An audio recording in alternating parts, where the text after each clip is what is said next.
Assalamualaikum warahmatullahi wabarakatuh. Assalamualaikum warahmatullahi wabarakatuh. Ya, sekarang kita ada di Pondok Pesantren Halqa Al-Istighosah dan menyaksikan para santri melihat kegiatan santri hari Minggu di waktu libur. Mereka sedang berolahraga, main sepak bola. Di sini kita ada para guru, para ustadz dan para sesepuhnya di Pondok Pesantren Halqa Al-Istighosah. Di sini ada Al-Ustadz Aspari Al-Ayubi MAG, beliau adalah Qori Jawa Barat. Dan di sini ada orang tua kita, Bapak Mbah Haji Suratman. Beliau adalah pensiunan PJKA, sekaligus pembina di Pondok Pesantren Halqa Al-Istighosah. Mbah, pensiun tahun berapa Mbah PJKA? Belum lama, Ci. Iya. April 2014. 2014, berarti sekarang udah 7 tahun ya. 7 tahun. Sebelumnya terakhir tugas sebagai di PJKA sebagai apa, Mbak? Asisten manajer di stasiun Purwokerto. Asisten manajer itu kepala stasiun atau bagaimana dia tugasnya? Sebetulnya bidangnya beda. Kalau jalurnya dari kepala stasiun waktu itu dipindahkan sebagai customer service. Jadi saya waktu itu jabatan terakhir sebagai asisten manajer customer service atau disingkat ASMAN-CC di Purwokerto. Tugasnya ngapain itu asisten manajer, Mbak? Asisten manajer, kalau kata saya mah asisten manajer itu yang di belakang meja itu, Mbak. Kalau kata di pabrik mah. Bagaimana tuh, Mbak? Ya, karena kita adalah sebagai customer service dengan tentu mengawasi di bagian-bagian pelayanan seperti filial fresh atau yang sekarang lebih dikenal adalah penjaga loket. Oh, berarti hitungannya mah di dalam ruangan terus dong tugasnya? Enggak juga. Sering keluar juga? Sering tugas keluar? Soalnya di wilayah Asmen Manajer Purwokerto itu wilayahnya dari Purwokerto sampai stasiun Kutoarjo. Nah, di situ berarti kita sering keliling tuh ya? Dari stasiun keliling ke stasiun ke stasiun yang lain ya? Sering keliling-keliling ya. Terus di samping kita juga, di depan kita juga ada Ustadz Aspari Al-Ayubi. Beliau adalah salah satu guru di Madrasah Sanawiyah MTSN 1 Bekasi. Madrasah Sanawiyah Negeri 1 Bekasi yang berlokasi di Setu. Beliau di sini salah satu guru di bidang apa, Kori? Kiroat itu yang membidangi Al-Quran, seni Al-Quran. Pak Ustadz, siap malam apa kebagian mengajar di pondok pesantren ini? Berawal ketika saya duduk dengan beliau, guru kita Kiai Haji Abdul Hayatin Kauni SAG, sebagai saksinya pohon kelapa yang di depan musola, duduk berdua, dipanggil oleh beliau itu hari Minggu kalau tidak salah. Beliau mengatakan, gimana kalau seandainya anak-anak diberikan pembelajaran tentang baca Al-Quran, ya minimal bisa ngaji lah, kata beliau. Akhirnya saya jawab, insya Allah Kiai, kira-kira malam apa? Bagaimana kalau malam Selasa, kata beliau. Insya Allah saya siap, badan sehat, kendaraan ada, waktu juga ada. Akhirnya terjadilah malam Selasa diadakan pengajian khusus anak-anak. Yang namanya anak-anak kan susah. Ada yang datang 3 orang, 2 orang. Ayo terus rutin. Dari tahun 2010 ketika beliau pulang haji ya. Ya, 2010 pulang haji. Beliau di sana di Mekah, tetap pengajian berjalan malam Selasa sampai bertambah anak-anak Jadi beliau mengatakan bagaimana kalau dipisah. Akhirnya kata saya, nggak apa-apa, yang sudah lancar dipisah, nanti yang lancar memberikan pembelajaran kepada yang belum lancar. Ya alhamdulillah sampai sekarang, waktu begitu berjalan dengan tambah santri, dengan jumlah kelas yang ada, akhirnya dibagi-bagi. Ada yang kelas perkenalan Iqra, Juz Amma, Al-Quran dan sebagainya. Oh, ada beberapa kelas gitu Pak Ustadz ya? Beberapa kelas. Akhirnya ada pengabdian para asatidz yang datang ke halqah. Beliau menyempatkan diri untuk mengabdi, memberikan ilmunya. Akhirnya bergabunglah di sini. Nah, kemudian dengan kesibukan saya waktu itu, yang biasanya malam Selasa, jadi pindah ke malam Kamis sampai sekarang.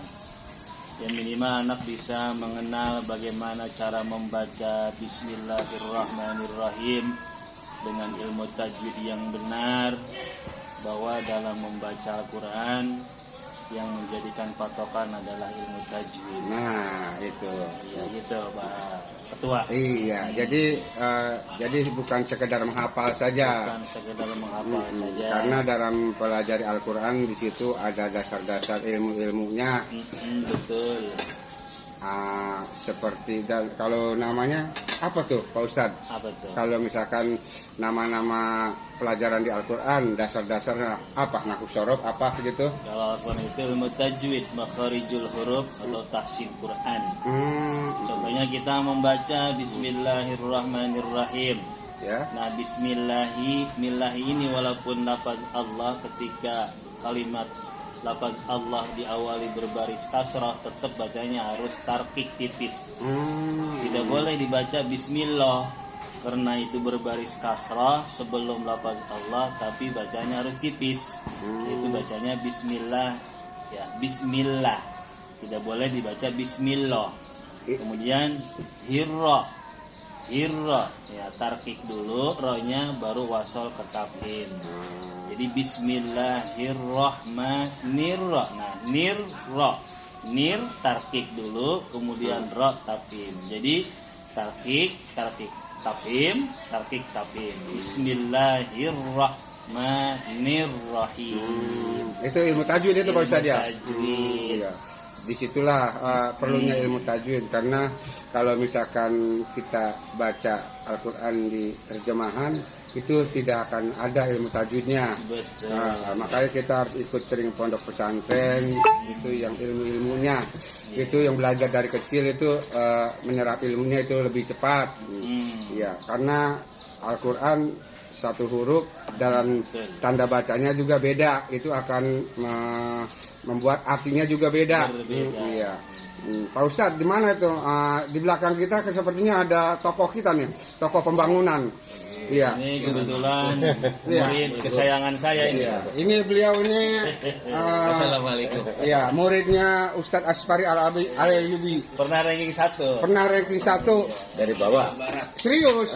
Waktu ini Pak Nur Ismail, alumni SMK Al-Islah, pas lulusnya beliau ranking 1. Bonus dari gurunya Ustadz Al-Ayubi, Ustadz Aspari Al-Ayubi.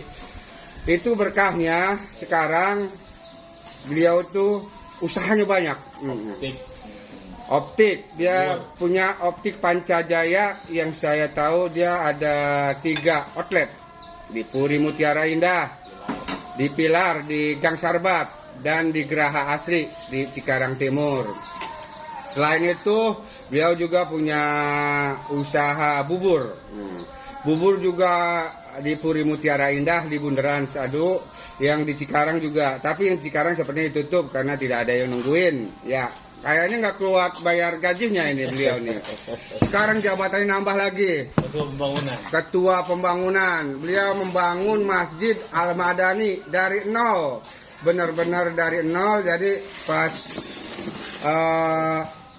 pengurusan surat-suratnya, izin ke perumahannya itu beliau mengurusi bersama warga-warganya, selesai pembangunan Masjid Al-Madani, beliau ditunjuk lagi, naik lagi jabatan. RW. Jadi Ketua RW 08. Dan alhamdulillah beliau itu RW paling besar se-Desa Karangraharja.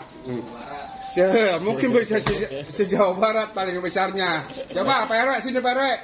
Kita pengen ngobrol-ngobrol sama Pak RW nih. Bagaimana kehidupan Pak RW? Sepertinya Pak RW setelah usaha bubur, optik, beliau juga sempat kuliah untuk mendalami ilmu-ilmu optik. Nah, dalam ilmu-ilmu optik itu ada namanya kuliah jurusan apa Pak RW? Ilmu optik. Refraksi optometri.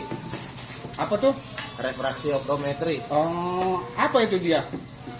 Jadi ilmu yang memang memperdalami tentang kesehatan mata dari mulai kalau bahasa Spegel mah komponen mata gitu. Jadi penanggulangan bila mana terjadi akomodasi mata. Jadi fungsinya untuk mengukur ukuran mata atau bagaimana? Ya seperti itu. Jadi kita kalau misalkan mata kita, saya termasuk yang pemakai dari kacamata beliau. Ini juga insya Allah ngambil dari kacamata optik Panca Jaya. Jadi mata kita bisa diukur sama dia karena beliau udah menguasai ilmunya. Udah punya ijazahnya Pak RW ya? Oh, udah. Kalau begitu berarti gelarnya apa tuh Pak RW? S refraksi optometri. S RO. RO ya. SRO. Jadi namanya Nur Ismail SRO. Spesialis Refraksi optometri. Nah itu dah kita juga nggak ngerti namanya itu dia. Jadi spesialis kacamata dan kelainan-kelainan mata kita nanti kita bisa diukur sama beliau. Untuk saat ini mungkin video cukup sampai di sini. Selanjutnya nanti kita bikin konten lagi. Jangan lupa di subscribe di YouTube Bang Jibob. Wassalamualaikum warahmatullahi wabarakatuh. Waalaikumsalam warahmatullahi wabarakatuh.